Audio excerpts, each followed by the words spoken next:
At the final moment of your life, when your breath falls silent and your heartbeat quietly ceases, do you truly come to an end, or is it that, in the depths of an irreversible darkness, a door silently awaits your step? In the high plateau winds of Tibet, one name has been softly chanted for millennia: Padmasambhava, the mysterious sage born of a lotus. Some say he is not human at all, but rather the embodiment of consciousness, arriving from the celestial realms to ignite the final spark of awakening in humanity's most lost moments. Today, we will step into the realm of this master of mantras, cross the boundary between life and death, and unveil the mysterious legacy he left behind. The Bardo, a text not meant to instruct you on how to die, but rather to reveal that death is simply another stage in the journey of consciousness. This is a journey that is not of this world. Are you ready? He once said, "In the deepest darkness of death, the purest light is hidden." For the next 10 minutes, you will be drawn to the edge of that light. Legend has it that on the northwestern frontier of India in the 8th century, a baby was born atop a blue lotus. With no parents and no cries, only a silent awareness and innate dignity, he emerged.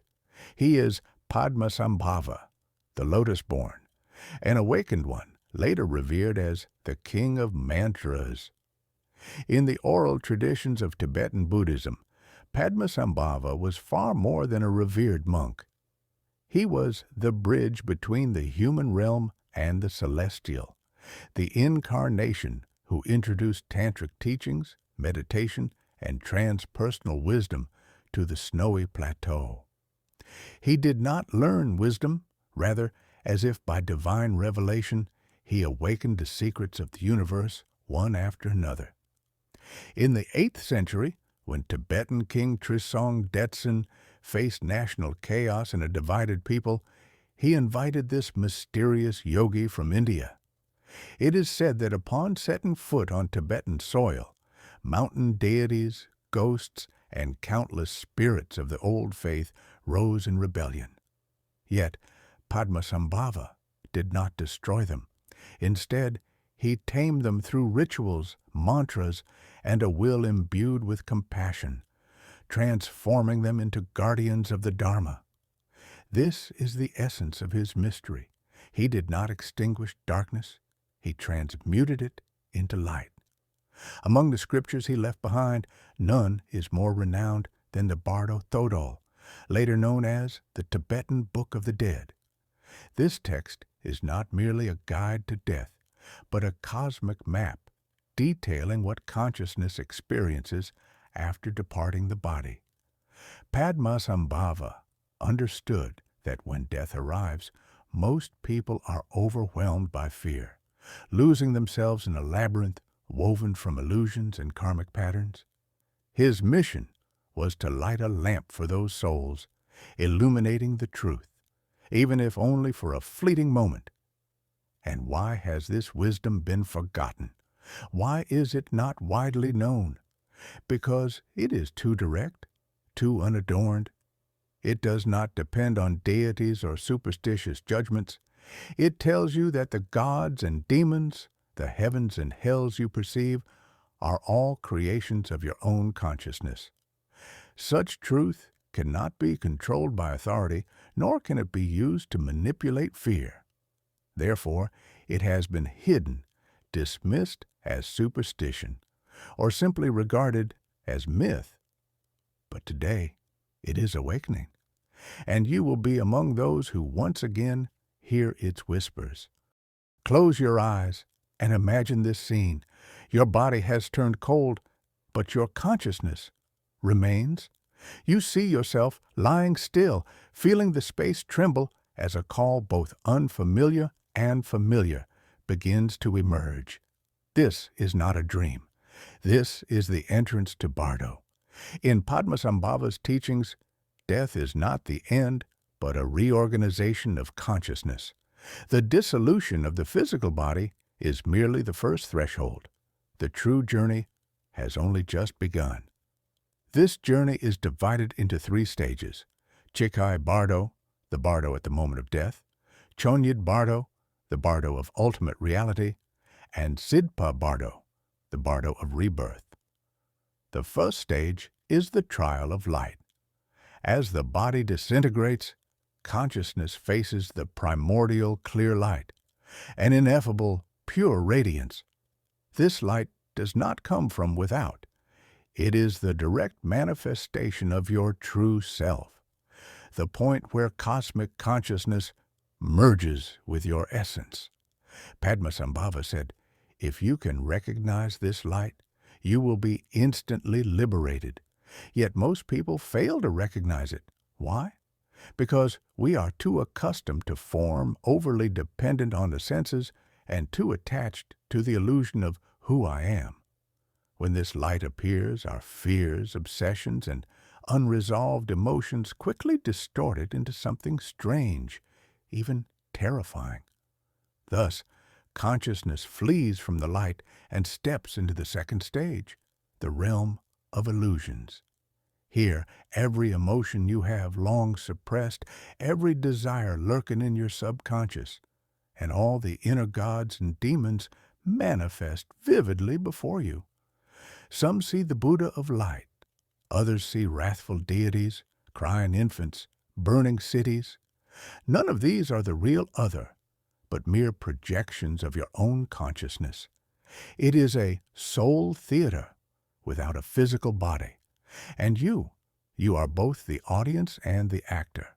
Your reactions, fear, avoidance, identification, attachment, will determine whether you achieve liberation or continue to be drawn into the cycle of rebirth. The guidance left by Padmasambhava is not meant to make you believe, but to help you remember who you truly are amidst this illusion. In the second stage of the Bardo, the Chonyid Bardo, you no longer possess a physical body, yet you experience an unprecedented reality. This realm is neither heaven nor hell. It is an immense, boundless mirror reflecting your entire inner universe. Within this field of consciousness, the deities and demons that appear are not there to judge your existence, but are the tangible manifestations of your inner emotions, thoughts, and subconscious energies.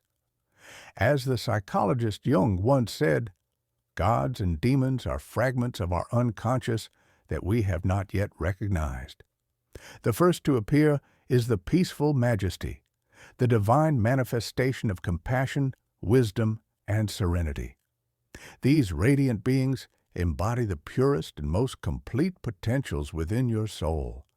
When you are able to recognize them, it is as if you recognize that you are already a Buddha.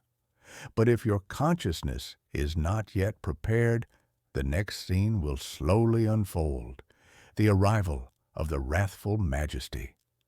These deities, cloaked in flames with contorted faces, are not embodiments of evil. Rather, they are the projections of your anger, greed, fear, and repressed passions. They remind you in a forceful manner that you have not yet let go. At this moment, the greatest danger is not their terrifying appearance, but whether you mistakenly perceive them as external enemies and respond with fear, resistance, or even attempts to combat them. Such reactions only deepen the illusion, pulling you further into the depths of the cycle of rebirth. Padmasambhava's wisdom lies in that he not only reveals the source of these illusions, but also points out a way out. No matter what you see, remember, it is merely a projection of your consciousness. This is the greatest trial of the Bardo, and also its greatest opportunity. If you can maintain awareness amidst these illusions, not being swept away by your emotions, you will be able to transcend this stage, reaching the third threshold, the Sidpa Bardo. In this stage, consciousness begins seeking a new body, a new vessel for life. Your past actions and unfinished emotional business will act like magnets, drawing you into families, bloodlines, and destinies that resonate with them. You are not being punished. Rather, you are being attracted by your own frequency. Rebirth is not a law imposed upon you, but rather a choice you unconsciously make to return. Yet, at the very moment of rebirth, Padmasambhava leaves a final lifeline. If, in that subtle in-between moment, you recognize that you are being drawn and choose not to follow, then the cycle of rebirth will not close, and you will attain liberation. This is the alchemy of consciousness, the courage of the awakened. You might ask, all of this, the clear light, illusions, deities, and demons, and rebirth, seems so distant from our everyday lives. We are still alive, and death is far off. Why should we seek to understand the Bardo now? Padmasambhava's answer is, you do not need to wait until death to enter the Bardo. Every moment when wakefulness intermingles with dreams, every instance of contemplation, every deep breath is a microcosmic Bardo. He teaches us, practice dying while you're alive, so that when death comes, you remain lucid. This is the secret of a spiritual alchemist. Here are several practical methods. 1. Daily practice of visualizing the clear light. Every day, sit quietly for 10 minutes. Close your eyes and visualize yourself sitting in the void as a pure, boundless light rises from within you. This light does not emanate from the sun or any external lamp, but from the deepest source of your awareness. It is not about meditating on a particular image. Rather, it is about sensing a presence that is free of language, form, or emotion. When you become familiar with this light, you will not fear it when death comes. 2. Dream awareness practice, lucid dreaming. Dreams are our most frequent encounter with a state akin to the Bardo. You can try dream awareness training by repeatedly asking yourself during the day, am I dreaming right now? This habit will carry over into your dreams, helping you become aware that you are dreaming. Once you awaken within your dream, you will have the ability to confront the deities and demons within it, a rehearsal for the Chonyid Bardo. 3. The mirror observation method for facing emotions. The next time you feel anger, jealousy, or fear, do not immediately suppress it or act on it. Instead, observe it quietly and ask yourself, is this my illusion? Is this emotion a manifestation of my consciousness? This practice will help you recognize the emergence of the wrathful majesty in your daily life without being controlled by it. 4. Death meditation, saying goodbye to yourself. Once a week, practice death meditation. Close your eyes and imagine that you have already died. Your body is cold, your loved ones bid you farewell, and the world no longer concerns you. Then observe the emotions and thoughts that arise within you. This is not a morbid practice, but a method to see through attachments and let go of the ego. You will be surprised at how many important things in life are, in fact, unable to accompany you. 5. Chanting and rituals, invoking the power of the Lotus Master. You can softly recite Padmasambhava's heart mantra in the morning or during meditation. Om Ahum Vajra Guru, Padma Siddhi Hum. It is not merely a sequence of syllables, but a structure of frequencies. When you focus on its recitation, your consciousness gradually aligns with the frequency of the Lotus Master, allowing you to perceive a form of non-verbal guidance. Padmasambhava's wisdom does not belong solely to temples or scriptures. His voice spans millennia, whispering to you in your most confused and wavering moments. Who are you? Will you awaken?